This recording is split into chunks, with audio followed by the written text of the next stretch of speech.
Halo trader semuanya, selamat datang di YouTube channel Forex Club Indonesia Fundamental and Technicalist Analysis. Di kesempatan kali ini kita akan jelaskan kepada teman-teman semua bagaimana cara membaca NFP di Forex Factory. Pembahasan ini penting, perlu teman-teman simak dari awal hingga selesai agar tahu bagaimana cara trading saat NFP dan bagaimana cara membaca news NFP saat dirilis. Namun sebelum kita masuk ke penjelasan yang lebih lengkap dan detail mengenai cara membaca NFP di Forex Factory ini, perlu kami ingatkan ke sahabat trader Forex Club Indonesia semuanya yang saat ini belum daftar akun trading di XM ataupun belum punya akun trading di XM, silakan daftar terlebih dahulu.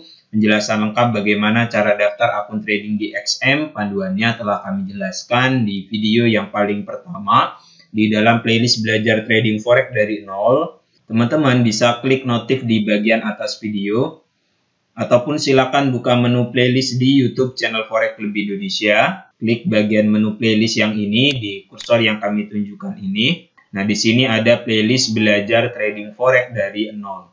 Di playlist ini telah kami jelaskan secara lengkap tutorial cara daftar akun trading di XM dari awal. Silakan teman-teman ikuti panduannya, teman-teman ikuti langkah-langkahnya agar sahabat FCI semua punya akun trading di XM. Link website XM kami cantumkan di bagian kolom deskripsi video ini.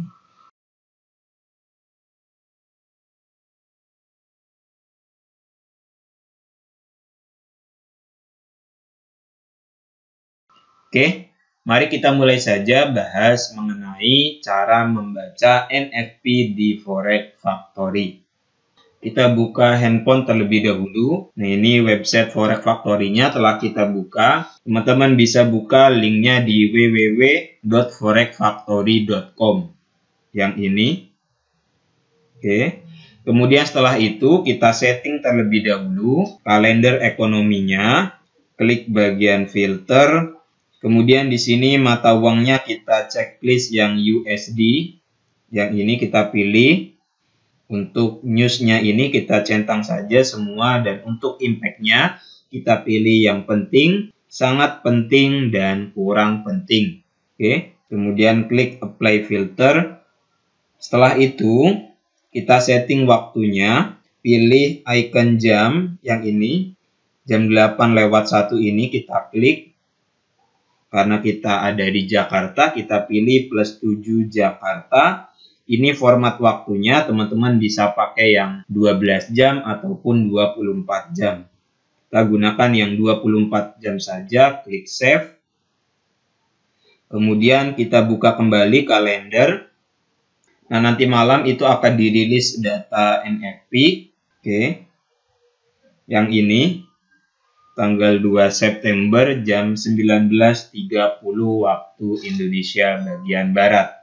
Ada 3 data ekonomi yang dirilis secara bersamaan pada jam 19.30 ini. Yang pertama yaitu rata-rata pendapatan per jam. Yang ini, kemudian di bawahnya ini news NFP, kemudian di bawahnya data tingkat pengangguran. Teman-teman yang ingin melihat data ekonomi untuk hari ini saja silakan pilih di sininya today. Nah, nanti akan ditampilkan data-data ekonomi US yang akan dirilis pada hari ini. Untuk NFP ini dirilis jam 19.30. Kalau kita lihat di sini untuk rata-rata pendapatan per jam, ini perkiraannya dirilis akan turun sebelumnya 0,5%. Kemungkinannya ataupun proyeksinya dirilis turun ke level 0,4%. Kemudian untuk NFP, ini merupakan data sektor tenaga kerja di AS. Teman-teman yang ingin melihat pertumbuhan dan perlambatan sektor tenaga kerja di Amerika Serikat, silakan lihat rilisnya data NFP ini. Teman-teman yang belum tahu apa itu NFP, NFP itu merupakan data ekonomi yang mengukur perubahan tenaga kerja baru dari sektor non-pertanian di Amerika Serikat yang bekerja paruh waktu dan penuh waktu. Semakin data ini menguat, maka tentu ini menggambarkan sektor ketenaga kerjaan di Amerika Serikat mengalami pertumbuhan, sedangkan data yang dirilis lebih rendah daripada proyeksi, ini menunjukkan bahwa sektor tenaga kerja di AS mengalami perlambatan. Seperti itu ya teman-teman. Nah, kemudian untuk news yang ketiga yaitu data tingkat pengangguran yang ini, di mana kalau kita lihat perkiraannya tetap berada pada level yang sama pada level sebelumnya, 3,5%. Nah, kalau data tingkat pengangguran ini dirilis lebih rendah daripada level 3,5%, maka ini menunjukkan bahwa tingkat penganggurannya turun. Kalau tingkat penganggurannya turun berarti mata uang USD akan menguat.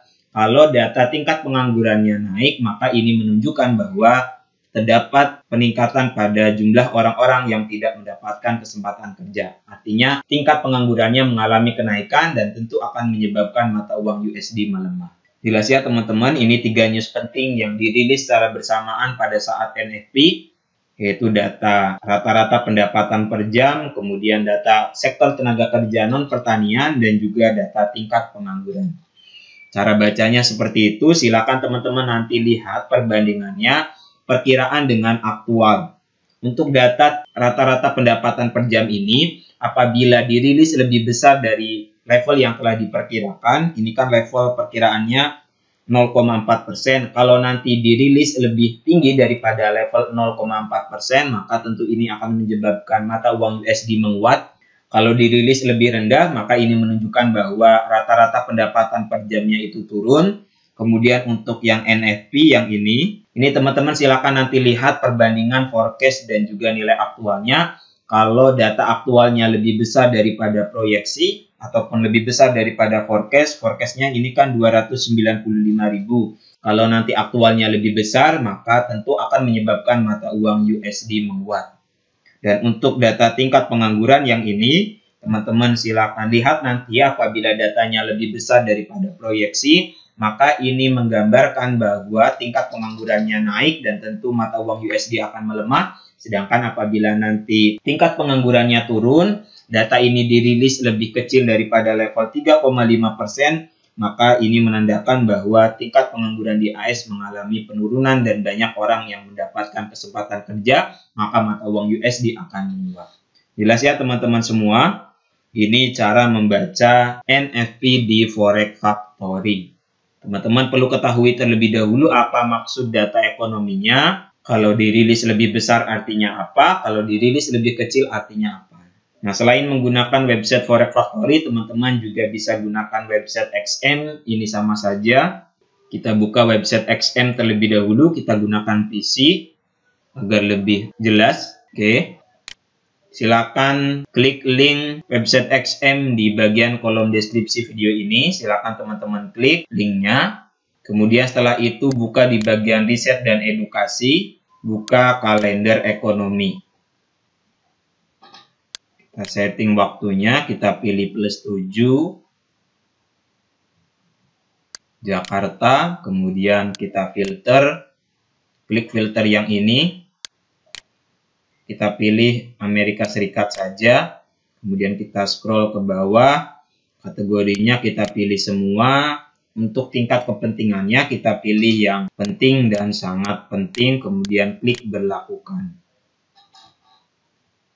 Oke, kita lihat hari ini, sama ya teman-teman, ini untuk rata-rata pendapatan per jam, perkiraannya 0,4%, sebelumnya 0,5%, kemudian untuk ketenaga kerjaan non-pertanian ataupun NFP, ini perkiraannya 300.000, sebelumnya 528.000.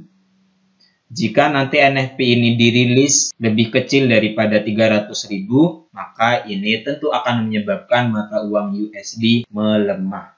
Teman-teman bisa baca di sini apabila data yang lebih besar daripada perkiraan, maka ini positif ataupun bullish terhadap mata uang USD.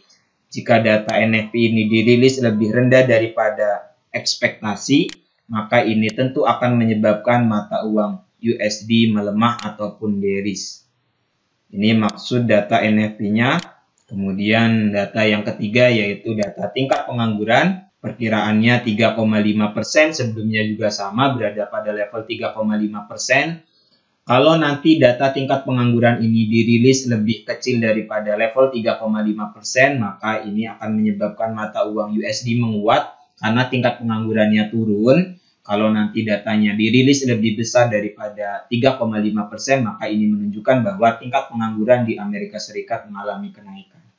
Jelas ya teman-teman semua bagaimana cara membaca NFP, baik itu di Forex Factory ataupun di website XM. Teman-teman bebas mau menggunakan website yang mana. Yang pasti kita perlu tunggu terlebih dahulu sampai data ekonomi ini dirilis untuk menentukan kita akan membeli mata uang USD ataupun menjual mata uang USD. Semoga bermanfaat. Teman-teman yang ingin belajar analisa fundamental lebih lengkap, silakan buka menu playlist di YouTube channel Forex Club Indonesia. Oke. Di sini ada playlist analisa fundamental forex. Teman-teman bisa belajar analisa fundamental lengkap di playlist ini. Dan untuk analisa fundamental terbaru dari kami, silakan buka di bagian menu komunitas. Ini 1 hari yang lalu mengenai fundamental kawasan euro. Kemudian ini 4 hari yang lalu telah kami ingatkan juga kepada teman-teman bahwa beberapa data yang perlu kita perhatikan minggu ini, yaitu kepercayaan konsumen. Ini dirilis hari Selasa kemarin. Hasilnya meningkat, berada pada level 103%. Kalau kita lihat untuk minggu ini,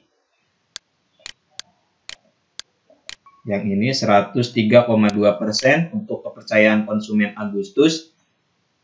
Kemudian untuk perubahan tenaga kerja non pertanian, News ADP ini dirilis hanya menambah 132.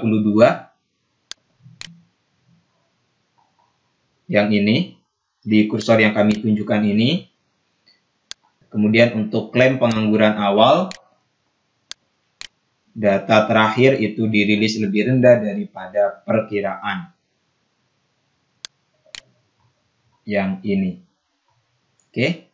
Nah, pada hari Jumat ini kita tunggu data ekonomi yang akan dirilis, yaitu NFP.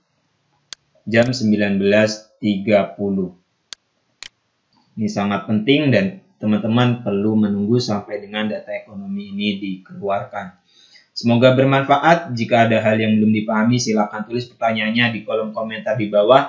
Dan jangan lupa subscribe YouTube channel Forex Club Indonesia dan nantikan video lainnya, baik itu analisis fundamental dan juga analisis teknikal. Terima kasih. Assalamualaikum warahmatullahi wabarakatuh.